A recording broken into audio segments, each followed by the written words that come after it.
అదేవిధంగా చూడండి, పాపం పవన్ కళ్యాణ్ గారికి 30,000 మంది మిస్ అయినారు అని చెప్పి ఇంటెలిజెన్స్ ఎవరో సోర్స్ చెప్పారు. మన అసెంబ్లీలో అడిగిన దానికి 32 మందో 46 మందో ఏదో ఒక నెంబర్ వచ్చింది.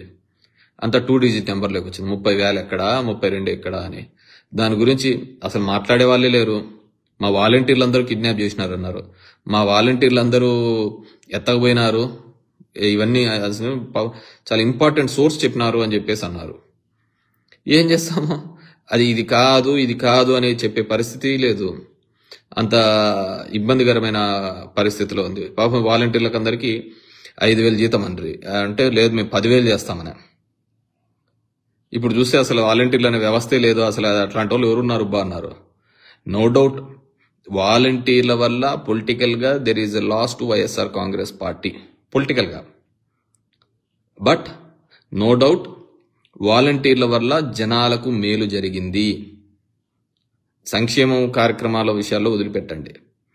కోవిడ్ లాంటి సంక్లిష్టమైన పరిస్థితులలో కూడా ఏ మనిషి నీకు తోడు లేకుండా, ఏ మనిషి నీకు అందుబాటులో రానప్పుడు నీ తోడబుట్టిన వాడు, నీ బావ, నీ బావమరిది, నీ తల్లిదండ్రులు కూడా తోడు లేనప్పుడు ఈ వాలంటీర్ అనే అతను ఒక తోడుగా నిలిచాడు.